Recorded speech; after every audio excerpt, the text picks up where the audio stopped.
Достар, баршаңызға сәлем. Бүйрек ауырмасын десеңіз, бүйрекке қамқор болуды ұмытпау керек. Оның жағдайын жасай жүрген жөн. Оның негізгі қағидалары мынандай. Видеоны көрмес бұрын маған подписка жасап лайк қоюды ұмытпаңыздар. Ең бірінші, жайлы аяқ киім. Әсіресе әйелдер биік өкшелі аяқ киімді тым ұзақ кигені дұрыс емес.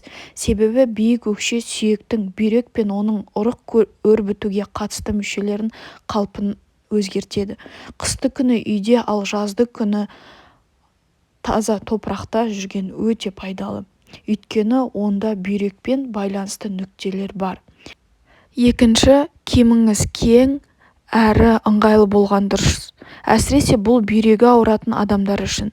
Өйткені тар киім бүйрекке қан апаратын тамырларды қысады. Мини-юбка киетіндерге де бұл кезде суықтау, инфекция түсуі сияқты қауіптер төнуі мүмкін. Адам белсенді физикалық қозғалыста болғаны дұрыс. Әсіресе бүйрекке би жағымды. Велосипед айдаған сияқты қимылдар, тым суық емес суда шомылған, жүзген пайдалы.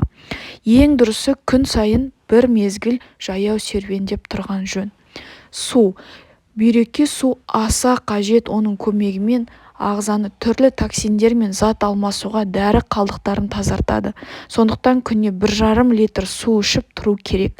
Табиғи квас, морс, газсыз минералды су пайдалы. Ал суды бірден сіміріп алған дұрыс емес. Бұдан бүйрек салмаққа түседі. Суды аз-аздап, бірақ жиі ішкен дұрыс. Кофе, газдалған суды жиі ішу бүйректе тас түзелуіне ұшырауы мүмкін. Ал алкоголь бүйрекке жасушалары үшін мүлдем қауіпті. Егер де бүйрек ауыратын болса, емдік минералды суларды тек дәрігер тағайындаумен ішкен жөн.